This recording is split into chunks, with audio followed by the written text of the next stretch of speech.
सभी साथियों को जय भीम नवोदय संगम नमामि और वर्षावास की सभी को दिल से शुभकामनाएं।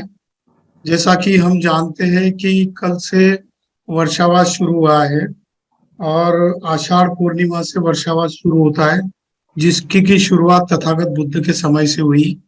बुद्ध ने क्यों समझा कि ये वर्षा काल में, वर्षा ऋतु में लोग इकट्ठा आने चाहिए और इकट्ठा बैठकर कम से कम 3 महीने के लिए, जो अश्विन पूर्णिमा होती है आषाढ़ पूर्णिमा से लेकर, ऐसे 3 महीने के लिए कम से कम हमने धम्म का पूरा चिंतन करना चाहिए, गहराई से उसके बारे में सोचना चाहिए।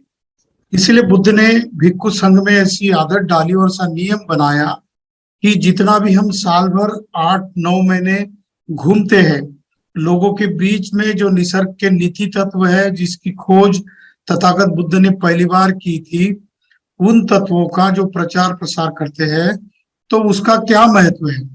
हम भिक्खु लोग जो है कि जो अनागारिक है, हमारा कोई घर नहीं होता, ना ही हम खुद कमाते हैं और ना ही खुद हम कमा कर खाते हैं, लेकिन हम चरित्र भिक्खवे चारिकं बहुजन हिताय बहुजन सुखाय लोकानुकंपाय, लोगों के ऊपर अनुकंपा करने के लिए हम लोग तथागत बुद्ध ने जो धम्म दिया, उस धम्म की शिक्षा हम दिन रात बांटते रहते हैं।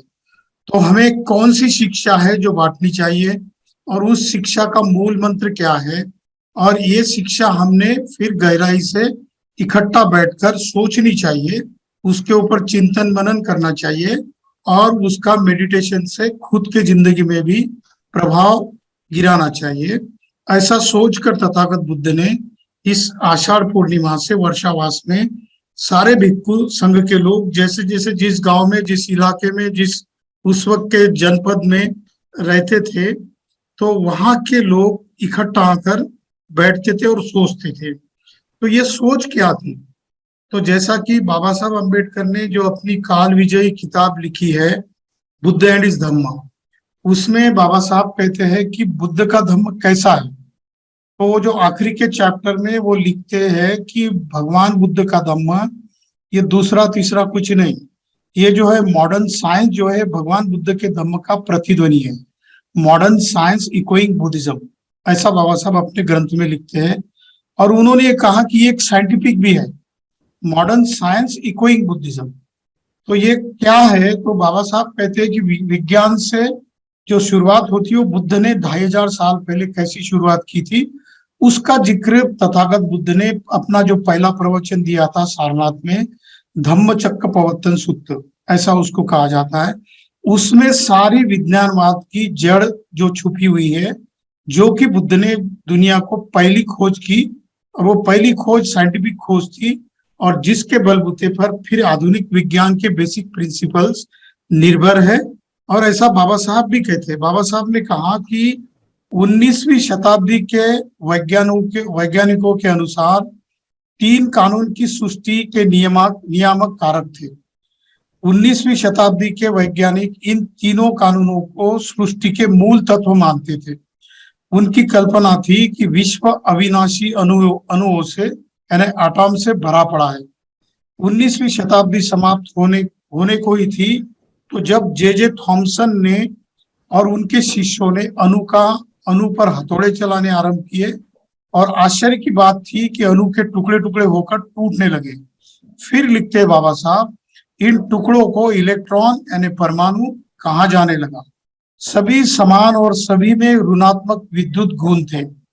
जिन अणुओं को मैक्सवेल विश्व के अथवा वास्तविकता के अविनाशी आधार स्तंभ मानता था, वे खंड खंड हो गए, उनके बहुत छोटे छोटे खंड हो गए।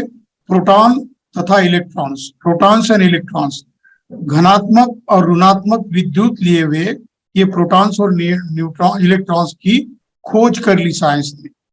बाबा साहब फिर लिखते, एक निश्चित अविनाशी जड़ पदार्थ समूह की कल्पना विज्ञान से विदा हुई। इस शताब्दी में भी सभी का विश्वास है कि जड़ तत्व का प्रतिक्षण निरोध या विनाश हो रहा है।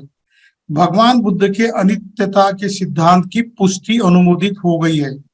विज्ञान ने इस बात को सिद्ध कर दिया कि विश्व की गति चीजों के मेल से, किसी चीज के बनने से मिलकर समूह में परिवर्तित होने, फिर खंडित हो जाने तथा पुनः मिल जाने के नियमों पर आधारित है। आधुनिक विज्ञान के अनुसार अंतिम तत्व अनेक होकर एक भाषित होने वाला है।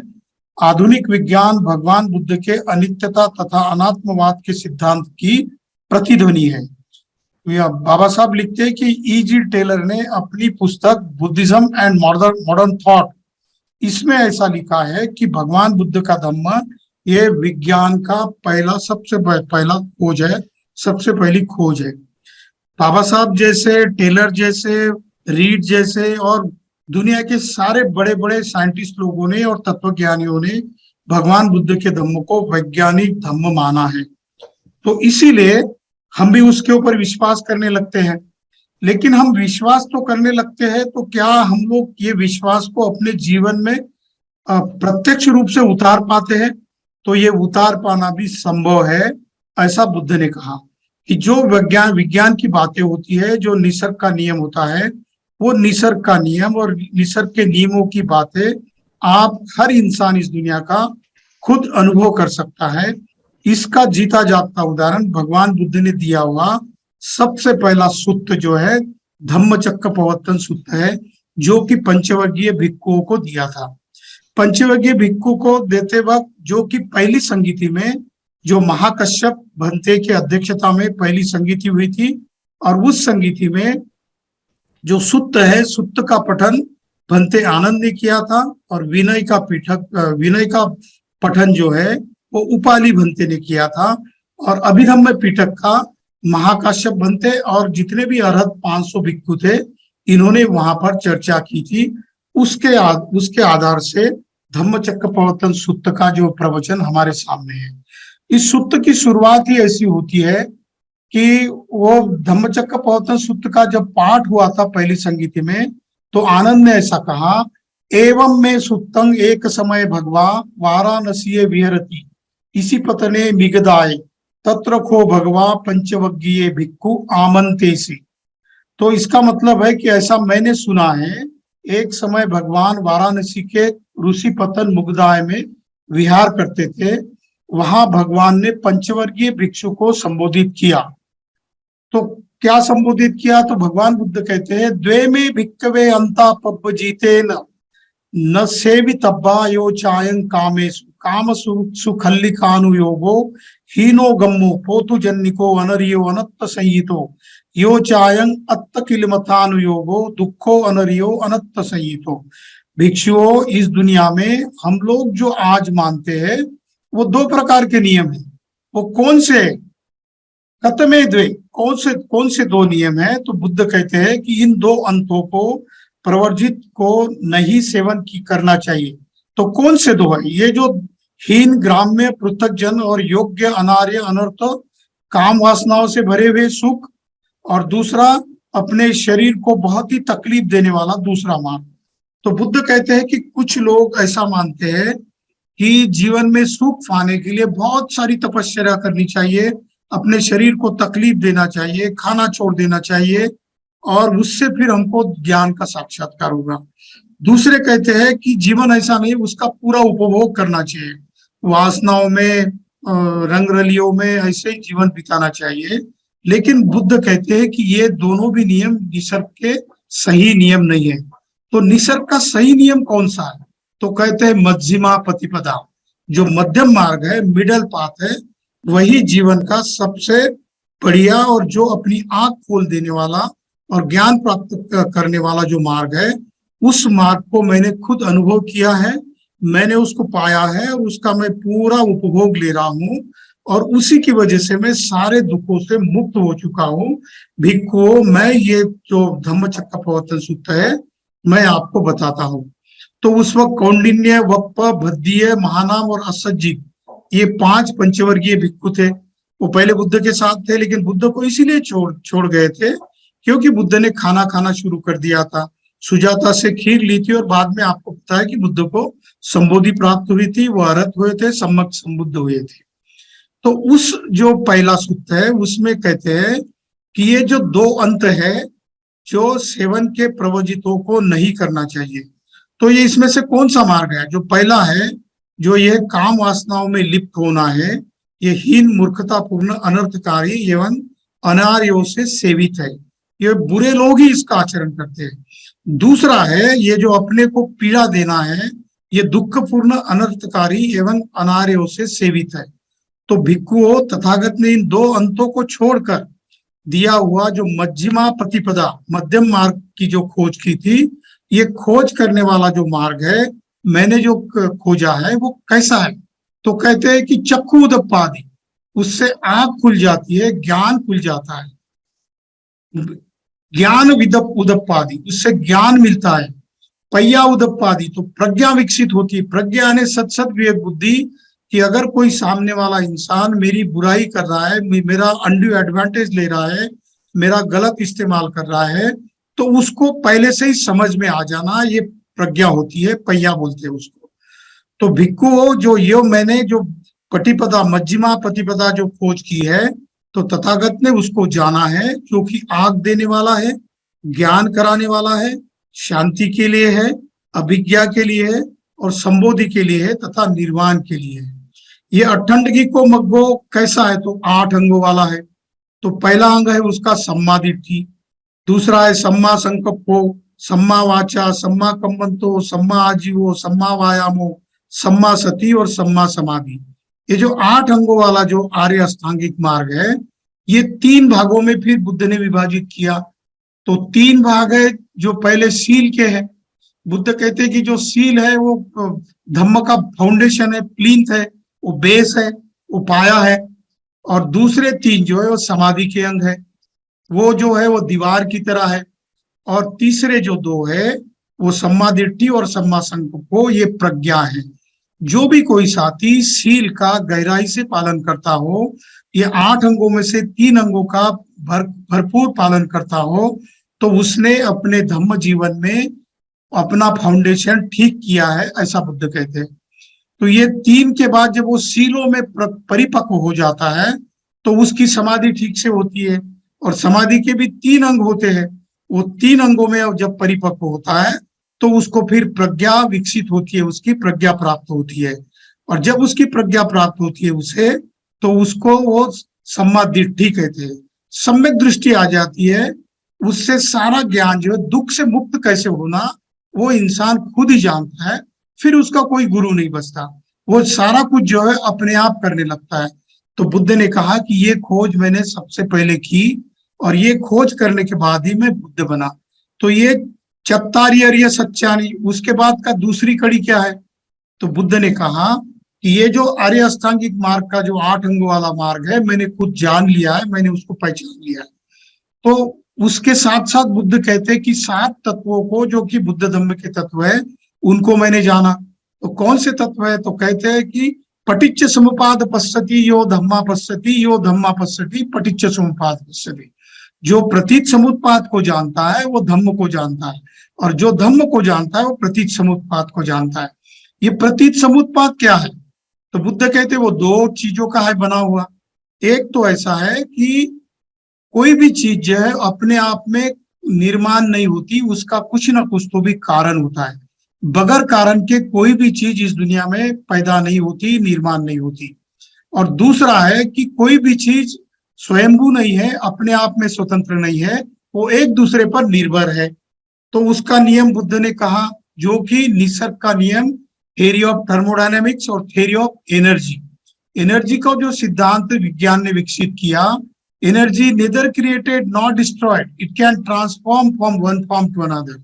ऊर्जा ना तो निर्माण होती है, ना ही नष्ट होती है, एक फॉर्म से दूसरे फॉर्म में वो परावर्तित होती है।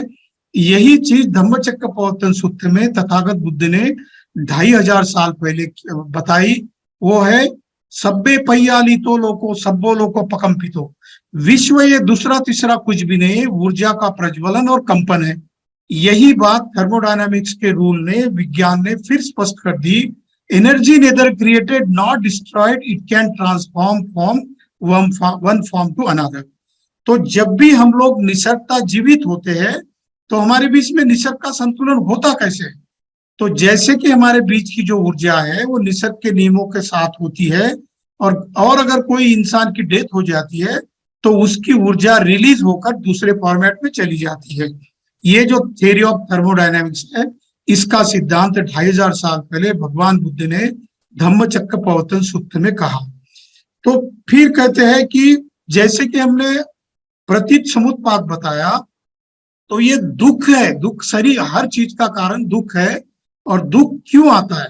तो कहते हैं कि अविद्या से दुख आता है, अज्ञान से दुख आता है, और अज्ञान से फिर दुख कैसे आता है? तो अविद्या पच्चया संखारा, अज्ञानी इंसान होने की वजह से वो दुख में पड़ा रहता है, वो दुख में ही दुख के संस्कार पैदा करता है। संखार पच्चया विज्ञान, फिर उससे विज्ञान पैदा होता है, विज्ञान से विज्ञान पच्चया नाम रूप, उसमें से नाम और रूप, नाम यानी मन और रूप यानी शरीर, ये पैदा हो जाता है। नाम रूप पच्चया षडायतन, इससे 6 इंद्रिय वाला शरीर पैदा होता है, जो कि 6 प्रकार की इंद्रिय, एक मन है और 5 और इंद्रिया है, कान है, नाक है, जीवा है, त्वचा है, ऐसे जो 5 इंद्रिय और एक जो मन है, ये बन जाता है। तो विज्ञान पच्चया नाम रूप पच्चया षडायतन, षडायतन पच्चया फस्स स्पर्श, ये 6 इंद्रिय होते हैं, 6 इंद्रियों के गुण होते हैं स्पर्शों से।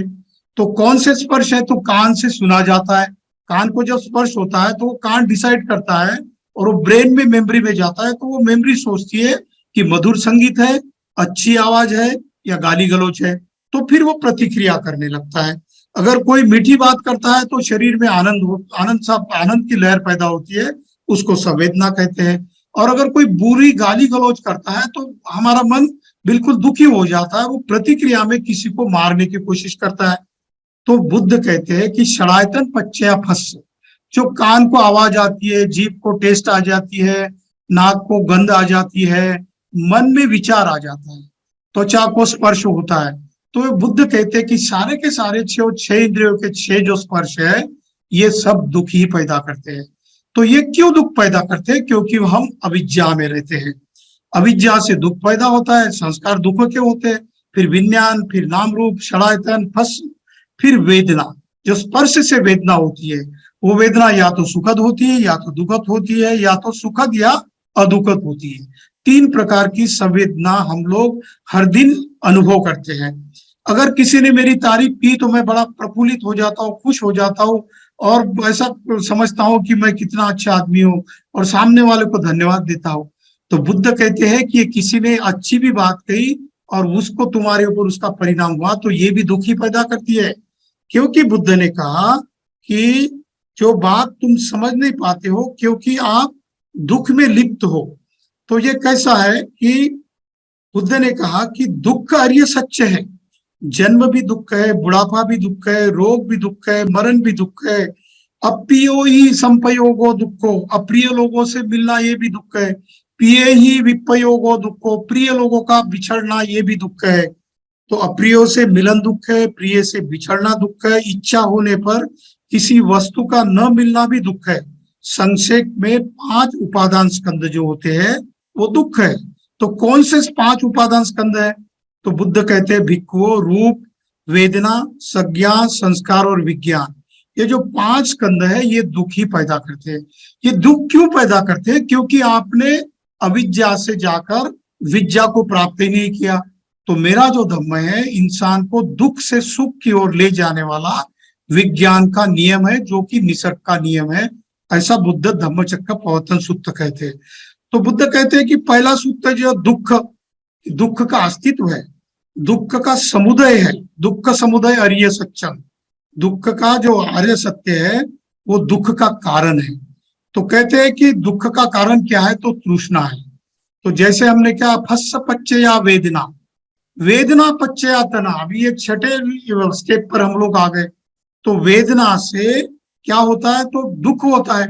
वेदना पच्चया तना यानी वेदना से, चाहे वो सुखद वेदना हो चाहे वो दुखद वेदना हो, उससे दुख ही दुख निर्माण होता है। तो यहाँ पर बुद्ध कहते हैं कि 2 प्रकार के मार्ग है, फस्स पच्चया वेदना, वेदना पच्चया तना।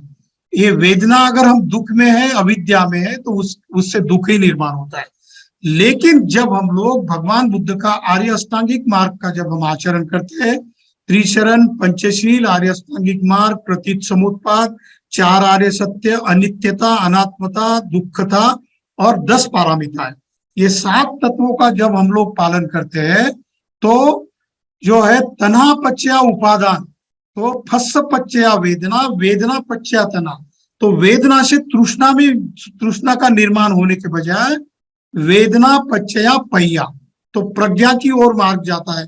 तो ये 2 मार्ग है। बुद्ध कहते हैं कि जब हम लोग बुद्ध के धम्म का आचरण करते हैं, आर्य अष्टांगिक मार्ग का आचरण करते हैं, पंचशील, अष्टशील, दशशील और जो भिक्खु भिक्खुनी के नियम है उनका पालन करते हैं, अनित्यता, अनात्मता और दुखता और 10 पारामिता, इनका जब हम स्टेप बाय स्टेप जब आचरण करते हैं तो हमारी जो वेदना पचया तना की बजाय वेदना पचया पहिया, तो प्रज्ञा में हम विकसित होकर जाते हैं और बुद्धत्व की तरफ जाने वाला हमारा मार्ग खुल जाता है। ऐसा धम्मचक्र प्रवर्तन सूत्र में बुद्ध कहते हैं। तो बुद्ध कहते हैं कि तृष्णा कितने प्रकार की होती है, तो 3 प्रकार की है। काम तन्ना, भव तन्ना, विभव तन्ना। एक काम तृष्णा है, एक भव तृष्णा है और एक विभव तृष्णा है। एक काम तृष्णा हमको वासनाओं में, बुराइयों में, जो जितनी भी हमारी बुराइयां हैं, राग, लोभ, द्वेष, मोह, वासना, ये विचिकित्सा, ये जो सारी है, इसको काम तृष्णा का है। और भव तृष्णा है कि मैं अकेला ही ना मरूं, चाहे दुनिया मर जाए लेकिन मैं मरूं ही नहीं। ऐसा हर कोई इंसान, हर कोई जीव है, जो भी पैदा होता है वो मरने से डरता है, वो चाहता है कि मैं जीवित ही रहूं। तो ये भव तृष्णा है। और विभव तृष्णा यानी फिर से बार बार पैदा होने की इच्छा। तो बुद्ध कहते हैं कि 3 तृष्णाओं में हम लोग जकड़े हुए हैं, काम तृष्णा, भव तृष्णा और विभव तृष्णा। तो ये राग और प्रीति से युक्त है, इसमें क्रोध है, द्वेष है, मोह है, मच्छर है और इसमें मत्सर है और इसी में हम लोग लिप्त रहते हैं। तो इससे निकलना कैसे? तो बुद्ध कहते हैं कि दुख निरोधो आर्य सत्संग, दुख का निरोध करके जो आर्य सत्य है वो तृष्णा का सर्वथा विराग करता है, तृष्णा को नष्ट करता है। उसमें निरोग है, त्याग है, निकाश है, मुक्ति एवं अनासक्ति है। फिर कहते हैं कि दुख निरोध गामिनी पटिपदा, ये जो 4 स्टेप वाला, 4 अंग वाला जो आर्य सत्य है, उसमें से पहला है दुख है, दूसरा है दुख का अस्तित्व है यानी कारण है, तीसरा है दुख से निरोध करके उसमें से बाहर निकल कर आना संभव है, और चौथा है निरोध गामिनी पटिपदा आर्य सत्संग। ये 8 अंगों वाला जो मार्ग अगर हम पालन करते हैं तो हम इस दुख के मार्ग से, सुख के मार्ग से चल सकते हैं। तो ये यही आर्य अष्टांगिक मार्ग है, आर्य अष्टांगिक मार्ग है। तो इसमें से 3 भाग है, प्रज्ञा है, शील और समाधि है। तो प्रज्ञा में सम्यक दृष्टि, सम्यक संकल्प, शील में सम्यक वचन, सम्यक कर्म, सम्यक आजीविका, समाधि है सम्यक व्यायाम, सम्यक स्मृति तथा सम्यक समाधि, और 4 आर्य सत्यों का जो 13 ज्ञान है वो भी हमको प्राप्त होता है। तो भिक्खुओं, यही दुख आर्य सत्य है। ये पहले नहीं सुने गए धर्मों में मुझे आंख उत्पन्न हुई। जब मैंने इसकी खोज की तो मेरी आंख उत्पन्न हुई, मुझे सम्मा दृष्टि यानी दृष्टि मेरी विकसित हुई, प्रज्ञा उत्पादित हुई, विज्ञा उत्पादित हुई और आलोक उत्पादित हुआ, यानी मुझे प्रकाश सा महसूस होने लगा। चाहे कोई मुझे गाली दे या मेरी तारीफ करे या मेरे बारे में कुछ भी कहे, लेकिन मेरे अस्तित्व पर उसका कोई परिणाम नहीं होता, क्योंकि मैं सूर्य की तरह आलोकित हो गया हूं। जैसा कि सूरज सवेरे निकलता है तो किसी को बताना नहीं पड़ता कि सूरज निकला है, अपने आप सूरज की किरणें हमारे बीच में आ जाती है तो अंधेरा हट जाता है। बुद्ध होना यानी सूरज का निकलना, सूरज का पैदा होना, ऐसा है, ऐसा बुद्ध कहते हैं।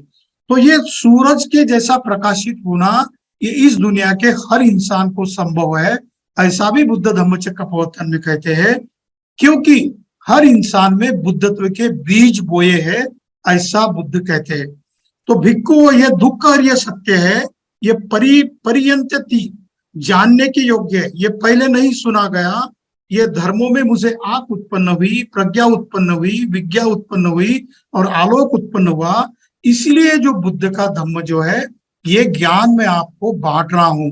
अगर आप इसके ऊपर आप चलोगे तो आप भी मेरे जैसा दुख से मुक्त हो जाओगे और आप भी उस सुख को प्राप्त करोगे। आप फिर उसके बाद कभी भी दुख में लिपटोगे नहीं। दुनिया चाहे आपको कितना भी बुरा कहे, भला कहे, आप एक बार अरहत पद को प्राप्त कर लिए, एक बार आपने संबोधि प्राप्त कर ली, तो आप उस दुख में नहीं पड़ सकते हो। इसीलिए बुद्ध कहते हैं कि ये दुख समुदय अरिय सत्संग जो है ये पहातबंती त्याज्य है, ये पहले नहीं सुने गए हैं। और ऐसी आंख मेरी खुल गई और यही आंख खुलने के बाद मुझे अनुभव हुआ, यही अनुभव मैं आपके साथ दोहरा रहा हूं। और अगर सच्ची का तब्बंती ये प्रयोग करने के लायक है, ये पहनाने के लायक है, इसका आचरण करने के लायक है, इससे आपकी भी आंख खुल सकती है, आपको भी ज्ञान प्राप्त हो सकता है, आपकी भी पहिया ने प्रज्ञा विकसित हो सकती है, आपको भी विद्या प्राप्त हो सकती है और आप भी आलोकित हो सकते हो। इसीलिए आपको इस दुख के मार्ग को छोड़कर जो 8 अंगों वाला जो मार्ग है इसको आपको अपनाना होगा। अगर आप लोग इस दुनिया का कोई भी इंसान जो भी तथागत बुद्ध के इस 8 अंग वाले धम्म का पालन करता है, वो चाहे किसी जाति का हो, किसी धर्म का हो, किसी वर्ग का हो, किसी रंग का हो, किसी भी लिंग का हो, ये फर्क नहीं पड़ता। जिसने भी कभी ये शीलों का जो पंचशील का मार्ग है जो कि उपासक लोगों के लिए कंपलसरी होता है, और अष्टशील और दशशील जो है ये जो है हम लोग जब भी उपोषित रखते हैं, जैसे कि पूर्णिमा के दिन, अष्टमी के दिन और अमावस्या के दिन उपासक और उपासिकाओं के लिए बुद्ध ने अनिवार्य किया था।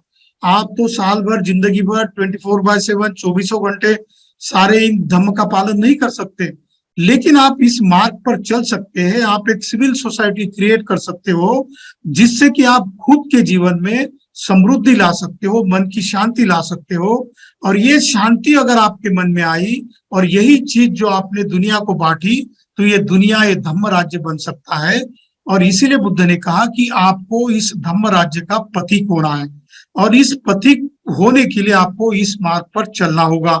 दूसरी बात बुद्ध ने कही कि ये निसर्ग का नियम ऐसा है कि मैं बुद्ध हुआ, लेकिन मैं बुद्ध होने के बावजूद भी आपको बुद्ध नहीं बना सकता, क्योंकि मैंने सोचा कि काश ये सारी दुनिया का दुख मैं अकेला अपने ऊपर ले लूं और उसके बदले में अगर मैं दुनिया को भला सुखी कर दूं, क्योंकि वो महाकारुणिक थे। महाकारुणिको ना तो हिताय सब पानी न पूरे पारमी, यानी महाकारुणिको नाथो, ये सारी दुनिया के ऊपर महाकरुणा करने वाला नाथ, ना तो हिताय, हिताय सब पानी ने, सब प्राणी मात्र के हित के लिए, पूरेत्वा पारमी, उनको सारी पारमिताएं प्राप्त हो जाए, ऐसी महाकरुणा रखने वाला तथागत बुद्ध सोचता है कि इस दुनिया का सारा दुख अगर मैं अपने ऊपर ले लेता और उसके बदले में अगर ये दुनिया सुखी हो जाती तो सारा दुख मैं अपने बीच में पचा लेता, मैं डाइजेस्ट कर लेता। लेकिन दुनिया का ऐसा नियम नहीं है।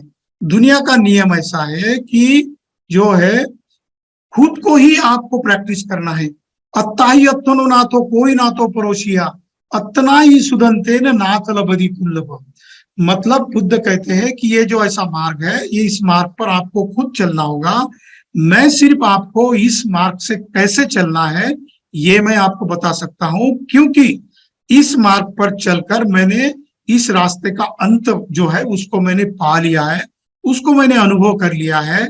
और ये जो मार्ग है ये डेफिनेट है, ये पक्का मार्ग है कि जिस मार्ग से मैं आपको बताता हूं उसी मेरे बताए हुए मार्ग पर, धम्म के मार्ग पर आप चलोगे तो निश्चित आपकी जीत होने वाली है। आप सुखी होने वाले हो, आप दुखी हो ही नहीं सकते, सिर्फ बशर्ते कि आप जितना कहा है उतना गहराई से आपको पालन करना होगा। तो इससे बदले में बुद्ध कहते हैं कि ये धम्म राज्य बनेगा, ये दुनिया एक धम्म राज्य बनेगी और सारी दुनिया सुखमय हो जाएगी। तो यही जो शिक्षा है भगवान बुद्ध ने धम्म चक्र प्रवर्तन सूत्र में कही थी। तो 2 साइंटिफिक जो नियम जो मैंने पहले बताए वो कौन से हैं? तो जैसे कि अल्बर्ट आइंस्टाइन ने कहा थ्योरी ऑफ रिलेटिविटी, जो जो सापेक्षता का जो सिद्धांत है अल्बर्ट आइंस्टाइन ने कहा। तो अल्बर्ट आइंस्टाइन कहता है कि बुद्ध के धम्म की शिक्षा का जब मैंने पठन किया, जब मैंने उसको गहराई से समझ लिया और उन सिद्धांतों के ऊपर जब मैं सोचने लगा, तो थ्योरी ऑफ रिलेटिविटी का जो खोज है मुझे प्राप्त हुई। E is equal to mc², energy is equal to mass into acceleration. जो मास यानी कोई वस्तु होती है उसको एक्सेलरेट करो, यानी ऊर्जा में उसको स्पीड में ढाल दो, उसको गति दे दो, तो उससे एनर्जी पैदा होती है। तो energy is equal to mass into acceleration होता कैसे? तो मास को जो है उसको एक्सेलरेट करो, उसका स्क्वायर कर दो, तो उसकी एनर्जी तैयार हो जाती है। यही बात बुद्ध ने 2500 साल पहले सब्बे पय्याली तो लोको सब्बो लोको पकंपित हो, विश्व ये दूसरा तीसरा कुछ भी नहीं, ऊर्जा का प्रज्वलन और कंपन है, इस सूत्र में बुद्ध ने बताई। इसीलिए बाबा साहब ने भगवान बुद्ध का जो वैज्ञानिक धम्म था उसकी शिक्षा को अपना लिया। वरना बाबा साहब तो ऐसे थे कि किसी भी चीज पर सारी परीक्षा निरीक्षण करने के बाद भी विश्वास रखने वाले ऐसे महान इंसान थे। वो विज्ञानवादी थे, वो मानवतावादी थे। स्वतंत्रता, समानता और बंधुत्व की नींव बाबा साहब ने इस देश में पूरी रखने के लिए, डालने के लिए भरपूर कोशिश की। लेकिन जब उन्होंने पाया कि केवल इन 3 तत्वों का पॉलिटिकली मैं आचरण नहीं कर सकता हूँ, पॉलिटिकली मैं इम्प्लीमेंटेशन नहीं कर सकता हूँ, क्योंकि मुझे सोशल डेमोक्रेसी लानी है, इकोनॉमिक डेमोक्रेसी लानी है और कल्चरल डेमोक्रेसी लानी है, तो केवल जो विज्ञान के तत्व है, इन विज्ञान के तत्वों से और मानवता के तत्वों के आधार पर मैं इस दुनिया को पूरा सुखी करने का मार्ग नहीं बता सकता हूँ, जो कि मैं संविधान में आपको दे रहा हूँ। तो सबसे बड़ा और संविधान से जो पैरेलल मार्ग चलने वाला है वो भगवान बुद्ध का इसीलिए है क्योंकि वो विज्ञान की खोज करता है, वो विज्ञान से पैरेलल है। जितनी जितनी विज्ञान की ज्यादा खोज होगी उतना उतना बुद्ध का धम्म प्रफुल्लित हो जाएगा, वो दुनिया को समझ में आ जाएगा, ऐसा बुद्ध ने कहा। इसीलिए बाबा साहब कहते हैं कि मॉडर्न साइंस इक्वलिंग बुद्धिज्म, आधुनिक विज्ञान ये बुद्ध धम्म का प्रतिध्वनि है। और दूसरी चीज जो बाबा साहब ने निर्माण की वो भारत का संविधान, वो कहते हैं कि constitution of India equalling Buddhism, Bharat का संविधान है ये भी बुद्ध धम्म का प्रतिध्वनि है। तो ये 3 चीजें जो बाबा साहब ने कही है ये केवल भारतवर्ष के लिए नहीं, सारी दुनिया के हित के लिए बाबा साहब ने कही। इसीलिए बाबा साहब कहते हैं कि reconstruction of world is possible through Buddhism. जो विश्व की अगर पुनर्रचना हमने मानवता के मूल्यों के ऊपर अगर आधारित करनी है तो आपको भारत के संविधान में जो निहित तत्व है उसका प्रचार और प्रसार करना होगा। और जो बुद्ध ने बताई हुई जो मानवता की बातें हैं, जो शील समाधि और प्रज्ञा की है, अनित्यता की और अनात्मता की जो बातें हैं, अगर आधुनिक विज्ञान बुद्ध के धम्म के अनित्यता तत्व से अनात्म तत्व के साथ अगर मेल जोल करते हुए हाथ में हाथ मिला कर करके अगर विज्ञान चलता है तो ये विज्ञान से हम लोग एक बहुत ही सुखमय विश्व की निर्मित कर सकते हैं, ऐसी सोच बाबा साहब ने रखी थी। क्योंकि बाबा साहब ने ये देखा था कि अभी तो ऐसी परिस्थिति आई है, 2 विश्व युद्ध बाबा साहब ने देखे थे, उस 2 विश्व युद्ध ने करीब 4.5 करोड़ लोगों को मार डाला था। और ऐसे लोगों को मार डाला था कि जिनका कसूर कुछ भी नहीं था। ऐसे बेकसूर लोगों को क्यों मार डाला था? बाबा साहब कहते हैं कि जिसने कुछ बुराई नहीं की है फिर भी वो कैसे मर जाता है। तो कहता है कि कोई एक अच्छी चेयर पर बैठता है, वो मेन चेयर पर बैठता है, लेकिन उसके मन में विकृतियां होती है, उसके मन में शील समाधि और प्रज्ञा का भाव नहीं होता, उसके मन में मानवता नहीं होती है। इसीलिए वो कभी कभी हिटलर बन जाता है और हिटलर बनकर अपनी मन में विकृति की सोच सोचता है और दुनिया को तहस नहस करने की सोचता है, क्योंकि उसका अहंकार इतना बड़ा होता है कि वो चाहता है कि मैं इस दुनिया का राजा बन जाऊं। लेकिन उसको ये पता नहीं होता कि जब मैं बुरी चीज करता हूं और उसको बार बार करते जाता हूं तो बुरे चीज का परिणाम बुरा ही होता है। ये धम्म का नियम है, ये विश्व का नियम है, ये निसर्ग का नियम भी है। तो ये हिटलर कोई जानता नहीं है, इसलिए जब होश में नहीं होता तो जोश में काम करता है, लेकिन जब होश में आता है तो उस हिटलर को आत्महत्या करनी पड़ती है। मुसोलिनी और हिटलर की ऐसी दशा हो गई। आजकल के दुनिया चलाने वाले जो 4-5 देशों के जो प्रमुख लोग हैं ये ऐसे ही है। हो सकता है कि आने वाले 10-15 साल में इनके भी हाल ऐसे होने वाले हैं, लेकिन हम लोग इनके ऊपर निर्भर करके चुप हाथ पर हाथ रख कर नहीं बैठना चाहिए। हमको ये कोशिश करनी चाहिए कि इन बुरे लोगों के हाथ से हम लोग दुनिया को कैसे छीन ले। अगर हम लोग इन बुरे लोगों के हाथ से दुनिया को छीन कर इस दुनिया को अगर एक अच्छी दुनिया बनाए जो शील समाधि से ग्रस्त हो, जो कि मानवता से ग्रस्त हो, वो स्वतंत्रता, समता और बंधुत्व में लिप्त हो, ऐसी अगर दुनिया चाहते हो तो बुद्ध कहते हैं कि आपको संघ में आना होगा, आपको इकट्ठा रहना होगा। क्योंकि अकेला आदमी, बुद्ध कहते हैं कि मैं भी अकेला इस दुनिया को परावर्तित नहीं कर सकता। ये बात मैंने जानी, मैंने तो देखा कि मैं तो दुनिया का सबसे सुखी आदमी हो गया हूँ। अगर मैं इस सुख को पूरी जिंदगी भर उपभोग लेता हूँ तो मैं सुख से मर जाऊंगा। लेकिन बुद्ध कहते हैं कि इस दुनिया का क्या होगा? मेरे चले जाने के बाद इस दुनिया के लोग जो मुझे दुखी दिखाई दे रहे हैं, इनका क्या होगा? तो महाकारुणिको नातो हिताय सब पानिन पूरे पारमी। तो ये पारमिता लोगों की पूर्ण करने के लिए बुद्ध महाकारुणिक बन जाते हैं, और हमारी सुरक्षा के लिए, दुनिया की सुरक्षा के लिए 45 साल तक ये विश्व में मानवता की और अमृत तुल्य जो विद्या है, ज्ञान है, हमारे बीच में बांटते हैं। लेकिन हम लोग जो होते हैं कि उसी जो बुरी दुनिया में लिप्त है, हम लोग 10 पारमिता नहीं करते हैं, फिर शील समाधि प्रज्ञा का पालन नहीं करते, और फिर उसी राग द्वेष मोह अहंकार जो है, इन्हीं चीजों में हम पड़े रहते हैं। इसीलिए हम लोग संगठित नहीं हो सकते। इसीलिए संगठित होने के लिए बुद्ध ने जो शिक्षा दी है, बुद्ध ने जो धम्म दिया है, और उसको आधुनिक फॉर्मेट में बुद्ध यानी धम्म में बाबा साहब ने जो रखा है, अगर उसको हम लोग गहराई से सोचते हैं, उसके ऊपर चिंतन मनन करते हैं, और सारी बुराइयां जो हमारे बीच में है, उन बुराइयों को धीरे धीरे डिलीट करते हुए, फिर वो विद्या का जो मार्ग है कि अविद्या पच्चा संखार, संखार पच्चा विज्ञान, विज्ञान पच्चा नाम रूप, नाम रूप पच्चा षडायतन, षडायतन पच्चा फस्स, फस्स पच्चया वेदना, वेदना पच्चा तना, तना पच्चा उपादान, उपादान पच्चा भव, भव पच्चा जाति, जाति जरा मरण एव में तस्स केवल दुख कंदस्य संभवाति। तो बुद्ध कहते हैं कि अविद्या से जो मार्ग शुरू होता है, उसका अंत फिर से निर्माण होने में है, और बार बार दुख में ही निर्माण होने में है। इसका अगर निरोध करना है तो फिर करते हैं बुद्ध अविद्या निरोधो संखारा। जब अविद्या के जगह विद्या आ जाती है, ज्ञान आ जाता है, तो ज्ञान कैसे आ जाता है? तना पच्चया पहिया, तृष्णा का जो मेल जो है, तृष्णा का मार्ग प्रज्ञा में जब चला जाता है, तो अविद्या निरोधो संखारा, संखा निरोधो विज्ञान, विज्ञान निरोधो नाम रूप, नाम रूप निरोधो षडायतन, षडायतन निरोधो फस्स। यहाँ पर फिर जो स्पर्श होंगे, किसी ने बुरा का भला का, उसका मेरे चित्त पर कोई परिणाम नहीं होगा, क्योंकि षडायतन निरोधो फस्स के जगह प्रज्ञा उत्पादित हो गई। तो किसी ने बुरा कहा तो मुझे बुरा नहीं लगा, किसी ने मुझे भला कर दिया, मार दिया तो नहीं लगा, फिर भी मैं उसके प्रति करुणामय ही रहता हूं। तो फस्स पच्चया वेदना की जगह फस्स निरोधो, फिर पैया, तो पैया होने के बाद फिर बाकी का जो भव पच्चया जाति, जाति निरोधो, फिर आपका दुख खत्म हो गया और आप अरहत हो गए, आपका फिर से यहाँ पर पैदा होना बंद हो गया, और जन्म और मृत्यु की कड़ी को आपने तोड़ दिया, और आप बुद्ध की राह पर चलकर अरहत हो गए। ऐसा भगवान बुद्ध का इतना वैज्ञानिक मार्ग है।